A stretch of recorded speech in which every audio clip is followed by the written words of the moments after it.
ये virtual university की mid term की सॉल्व एमसीक्यू सीरीज़ की वीडियो है। कंप्लीट सीरीज इस चैनल के ऊपर अपलोड की जा रही है और आज की वीडियो के अंदर आपको ECO 401 के मिड टर्म के सॉल्व एमसीक्यूज करवाए जा रहे हैं। तो सबसे पहले ये कि if indifference curves cross then, अगर इनडिफरेंस कर्व्स जो है वो क्रॉस करते हैं तो क्या होता है, जो असम्पशन है ट्रांजिटिविटी का वो वायलेट होता है। उसके बाद ये कि द परफेक्ट इन्फॉर्मेशन असम्पशन, जो परफेक्ट इन्फॉर्मेशन असम्पशन है परफेक्ट कंपटीशन का उसमें इंक्लूड है तमाम जितने भी ऑप्शन है सिवाय एक एक्सेप्शन को छोड़ के, वो क्या है कि consumers can anticipate price changes. उसके बाद ये कि जो फिगर आपको दिखाई जा रही है in the above figure, the marginal utility of income, marginal utility of income क्या हो रही है, इंक्रीजिंग एज इनकम इंक्रीजेस, जैसे जैसे इनकम इंक्रीज हो रही है सो वो इंक्रीज हो रही है। उसके बाद ये कि the cross price elasticity of demand between two goods X and Y is positive, अगर cross price elasticity of demand जो है दो गुड्स एक्स और वाई के दरमियान पॉजिटिव है, it means that goods are, इसका मतलब ये कि गुड्स क्या है, सब्स्टिट्यूट है। उसके बाद ये कि the primary use of king demand curve, जो प्राइमरी यूज है किंग डिमांड कर्व का इज टू एक्सप्लेन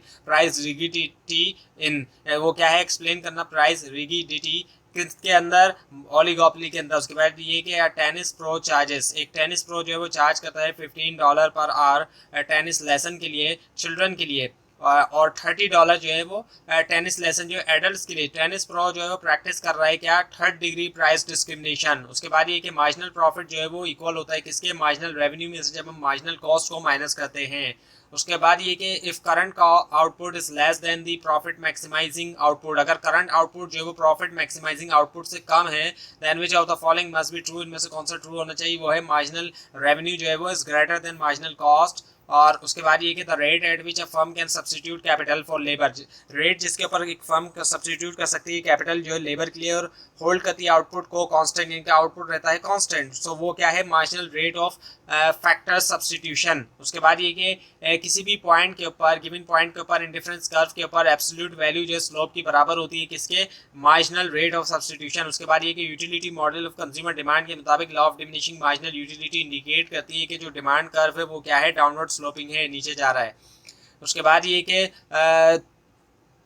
सपोज करें आपकी लोकल पब्लिक गोल्फ कोर्स जो है वो इंक्रीज करता है ग्रीन फीस यूज़ करने के लिए कोर्स, अगर डिमांड जो है गोल्फ की रिलेटिवली इनलास्टिक है, आप क्या एक्सपेक्ट करेंगे, वो है इंक्रीज होना टोटल रेवेन्यू में जो कि रिसीव करता है कोर्स। उसके बाद ये कि असलम डिसाइड करता है कि वो स्टे करे घर के ऊपर और स्टडी करे उसके एग्जाम के लिए, ना कि वो बाहर जाए अपने फ्रेंड्स के साथ मूवी के लिए। सो इसका जो डायलेमा है वो किसकी एग्जाम्पल है, अपॉर्चुनिटी कॉस्ट की। उसके बाद ये कि प्योर कैपिटलिज्म में जो रोल है गवर्नमेंट का वो बेस्ट डिस्क्राइब किया जाता है नॉन एग्जिस्टेंट के तौर पर। उसके बाद ये कि जो मूवी टिकट प्राइस जो है वो डिक्रीज होती है, फैमिलीज जो है वो स्पेंड करती हैं ज़्यादा टाइम जो सिनेमा के ऊपर watching videos instead at home. So ये जो है रिफ्लेक्ट करता है, बेस्ट रिफ्लेक्ट करता है क्या, सब्सटीट्यूशन इफेक्ट को। उसके बाद ये कि what happens in the market for airline travel, जो होता है मार्केट में एयरलाइन ट्रैवल की, जब प्राइस जो है travelling by rail decreases, rail से ट्रैवल करने के प्राइस डिक्रीज होते हैं, तो demand curve for airline travel shift left, जो डिमांड कर्व है एयरलाइन ट्रैवल का वो शिफ्ट कर जाता है लेफ्ट पे।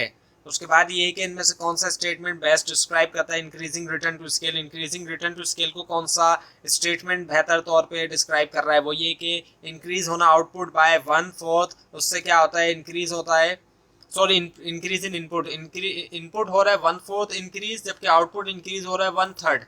उसके बाद ये कि प्रोडक्शन प्रोसेस में तमाम इनपुट जो है वो इंक्रीज होते हैं 10% से, जबकि आउटपुट प्रोसेस में लेस देन 10%। ये इसका क्या मतलब है, जिनकी क्या कर रही है फर्म एक्सपीरियंस, वो है डिक्रीजिंग रिटर्न टू स्केल। उसके बाद ये कि एक मोनोपोली होती है कब, जब एक फर्म जो है वो सेल करती है गुड को जिसका कोई क्लोज सब्सिट्यूट नहीं होता, या फिर बैरियर ब्लॉक होते हैं दूसरी फर्म्स के लिए कि वो इंटर हो सके। उसके बाद ये कि डिस्क्रिमिनेशन जो है वो बेस करता है क्वांटिटी जो कि कंज्यूम की जाती है, रेफर टू एज, वो क्या है, यानी क्वांटिटी के मुताबिक अगर डिस्क्रिमिनेशन किया जा रहा है कि ज़्यादा लेंगे तो डिस्काउंट और कम लेंगे तो नहीं, सो इस तरह का अगर कोई डिस्क्रिमिनेशन किया जा रहा है सो ये होता है सेकंड डिग्री प्राइस डिस्क्रिमिनेशन। उसके बाद ये कि मोस्ट इंपॉर्टेंट फैक्टर जो होता है डिटरमाइन करने में long run profit potential monopolistic competition में, वो क्या है, फ्री एंट्री और फ्री एंट्री एंड एग्जिट। उसके बाद ये जो परफेक्ट इन्फॉर्मेशन अजम्पशन है परफेक्ट कंपटीशन का, उसमें शामिल है तमाम ऑप्शन जितने भी आपको दिए गए, एक को छोड़ के, वो है consumers can anticipate price changes. उसके बाद ये डैश क्वेश्चंस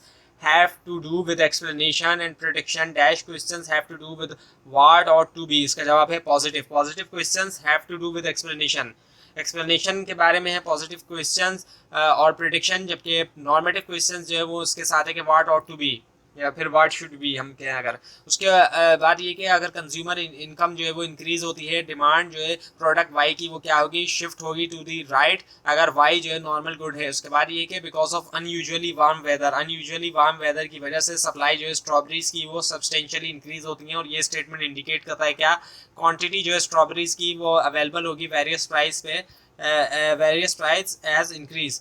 उसके बाद ये the concept of risk premium, risk premium का कॉन्सेप्ट अप्लाई किया जाता है एक पर्सन को जो कि है रिस्क अवर्स। उसके बाद ये कि अज्यूम करें कि करंट मार्केट प्राइस जो है वो लो है, नीचे है मार्केट क्लियरिंग लेवल से, तो हम क्या करेंगे, एक्सपेक्ट करेंगे अपवर्ड प्रेशर करेंगे ऑन करंट मार्केट प्राइस। उसके बाद ये कि अगर इनकम इलास्टिसिटी जो है वो नेगेटिव है, गुड जो है वो क्या है, वो है इन्फेरियर गुड है। उसके बाद ये कि जब प्राइस जो है when a firm charges each customer the maximum price that a customer is willing to pay the firm जो है वो इंगेज है किसके अंदर, फर्स्ट डिग्री प्राइस डिस्क्रिमिनेशन में। उसके बाद ये कि इंक्रीमेंटल कॉस्ट जो है वो सेम कॉन्सेप्ट है एज ए मार्जिनल कॉस्ट। उसके बाद ये कि फिक्स कॉस्ट जो है वो फिक्स होती है with respect to changes in output. उसके बाद ये कि अगर पेन और इंक कॉम्प्लीमेंट है, इंक्रीज होना प्राइस ऑफ पेन में क्या करेगा, less ink to be demanded at each price. उसके बाद ये कि जब कॉलेज स्टूडेंट लीव करते हैं टाउन समर के लिए, डिमांड जो है मील्स के लिए लोकल रेस्टोरेंट पे डिक्लाइन होती है।